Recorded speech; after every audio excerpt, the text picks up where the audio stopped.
Antarctica की सिमत बढ़ता हुआ समंदर किसी वीरान कब्रिस्तान की तरह खामोश था। लहरें मौजूद थीं मगर उनमें कोई आवाज़ न थी। हवा चल रही थी लेकिन उसमें ज़रा सी भी हरारत शामिल नहीं थी। ये जगह जिंदा इंसानों के लिए नहीं बनी थी। सफ़ेद, नीले और सुरमई रंगों के इस्लाम महदूद फैलाव के दरमियान एक देव hacker research ship Aahista Aahista आगे बढ़ रहा था। इस जहाज़ का नाम पोलारिस था। जदीद साइंस का फ़ख्र, फौलादी दीवारें, मोटे शीशे, अंदर जदीद तरीन लेबॉर्ट्रियाँ। लेकिन इस सब के बावजूद कुदरत के सामने ये जहाज़ महज एक मामूली तजर्बा था। बुर्ज पर खड़ा था लोकस मोरियो, फ्रांस का तजर्बाकार कप्तान। उसकी नज़रें सामने फैली बर्फ को इस तरह घूर रही थीं जैसे वो किसी पुराने दुश्मन को पहचान रहा हो। रफ्तार कम करो, उसने ठंडी और मजबूत आवाज़ में हुक्म दिया। कंट्रोल पैनल पर झुकी हुई थी एलिना वॉइस, जर्मनी की नेविगेशन एक्सपर्ट।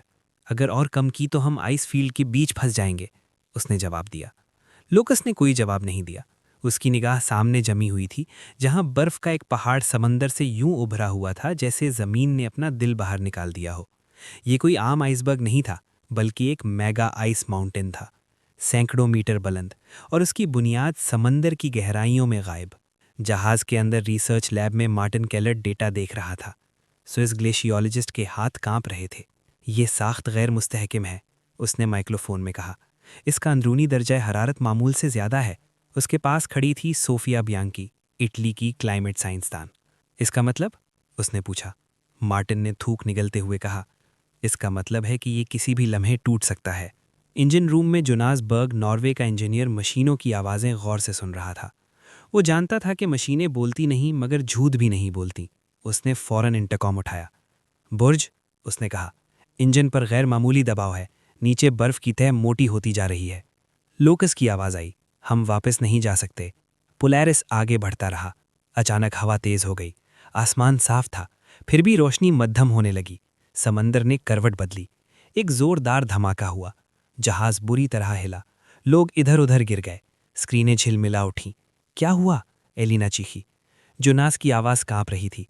नीचे की बर्फ सरक गई है, हम आइस शेल्फ से टकरा गए हैं। अगला झटका पहले से कहीं ज्यादा खौफनाक था।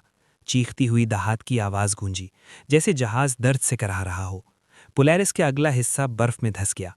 पानी तेजी से अंदर आने लगा। लोकस ने फौरन हुक्म दिया, इमरजेंसी प्रोटोकॉल, सब लोग सर्वाइवल सूट्स पहने।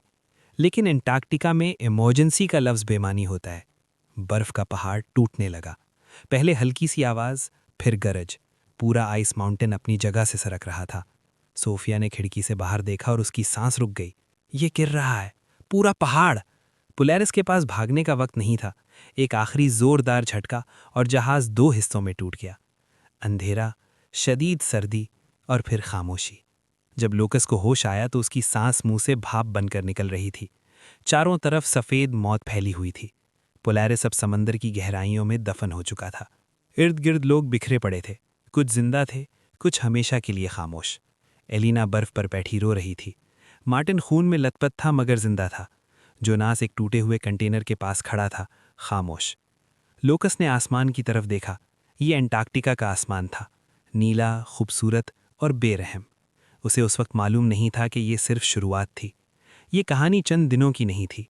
ये कहानी चंद सालों की भी नहीं थी। ये कहानी थी 20 साल तक बर्फ के साथ जिंदा रहने की। रात होते होते हवा और ज्यादा सफ़ाक हो गई। यहाँ दिन और रात में फ़र्क सिर्फ रोशनी का था। सर्दी दोनों में यकसा कातिल थी। लोकस मोरियो बर्फ पर घुटने के बल बैठा गिनती कर रहा था। हर चेहरे को देखकर वो परखता कि सांस चल रही है या नहीं। हम 12 थे, उसने आहिस्ता कहा। अब 7 हैं। कोई जवाब नहीं आया। एलिना वॉइस अपने फटे हुए दस्तानों से हाथ रगड़ रही थी। उसकी उंगलियां नीली पड़ चुकी थीं। अगर हम यूं ही बैठे रहे तो सुबह तक कोई भी जिंदा नहीं बचेगा, उसने कांपती हुई आवाज में कहा। जोनास बर्ग ने इर्द गिर्द बिखरे मलबे पर नजर डाली। टूटे कंटेनर, आधा डूबा हुआ लाइफ पॉड, कुछ क्रेट्स जो बर्फ में फंसे हुए थे। हमें कुछ बनाना होगा अभी, उसने कहा। मार्टिन केलर जमीन पर लेटा हुआ था। उसकी पसलियों में शदीद दर्द था, सांस भारी और तकलीफ दे था।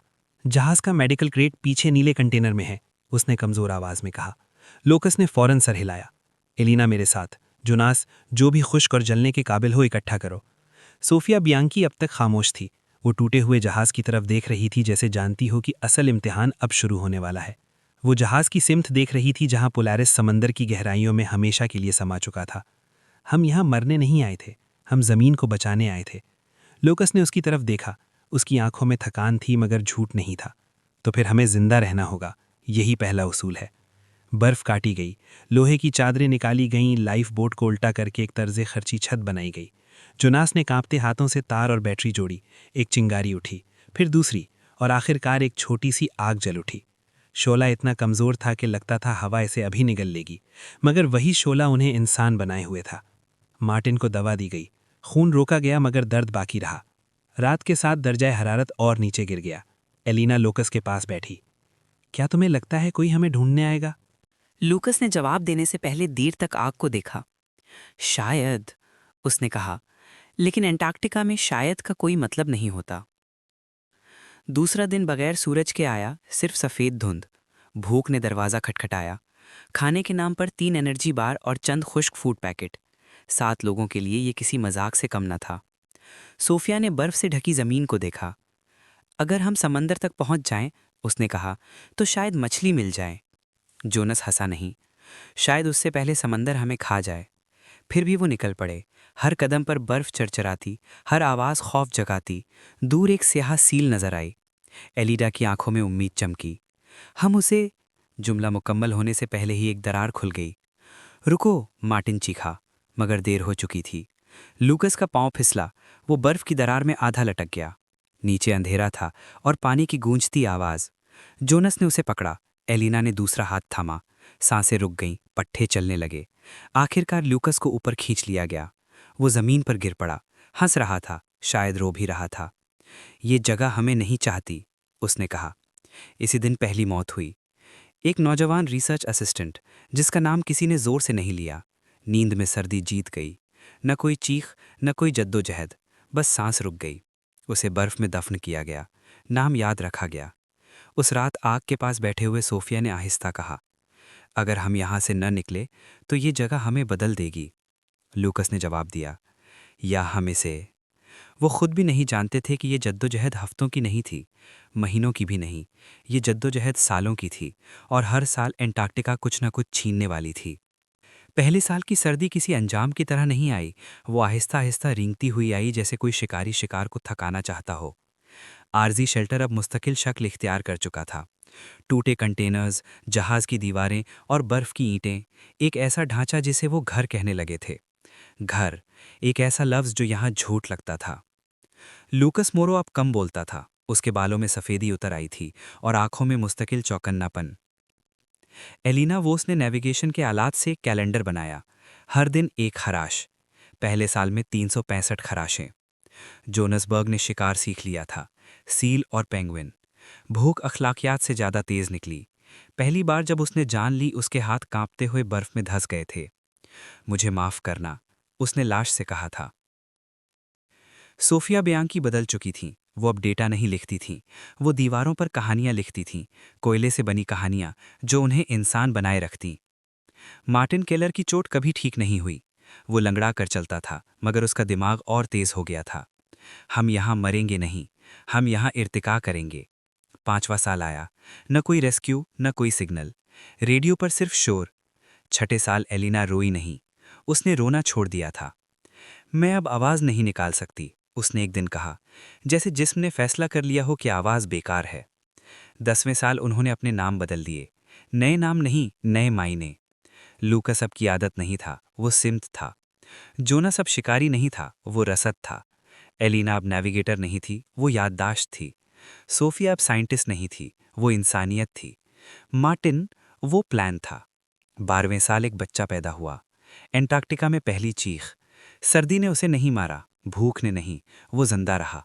उस बच्चे की आंखों में खौफ नहीं था, क्योंकि उसने दुनिया और कुछ देखी ही नहीं थी। शायद यही वजह है कि वो बच पाएगा, सोफिया ने कहा। 15वें साल मार्टिन मर गया। खामोश हिसाब किताब के बीच उसके आखिरी शब्द थे, अगर कभी कोई आए तो उन्हें बताना हमने हार नहीं मानी। 20वें साल से पहले आसमान बदलने लगा।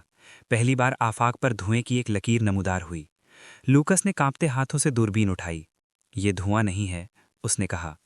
एलिना की आंखों में आंसू आ गए। बरसों बाद कोई तो था। हवा ने जवाब नहीं दिया, मगर बर्फ पिघलने लगी थी। 20वें साल की शुरुआत में हवा की आवाज़ बदल चुकी थी। अब वो पहले की तरह सीटी नहीं बजाती थी। उसमें बोझिलपन था, जैसे आसमान कोई बोझ उठाए हुए हो। बर्फ पिघल रही थी। ये अच्छा इशारा होना चाहिए था, मगर एंटार्कटिका में हर अच्छा इशारा किसी बड़े बदलाव की वार्निंग होता है। लूकस मोरो अब बूढ़ा हो चुका था। उसके हाथ कांपते थे, मगर नज़र अब भी तेज थी। दूर आफाक पर धुएं की लकीर फिर नजर आई। इस बार वो रुकी नहीं थी। ये वापस आ रही है, उसने कहा।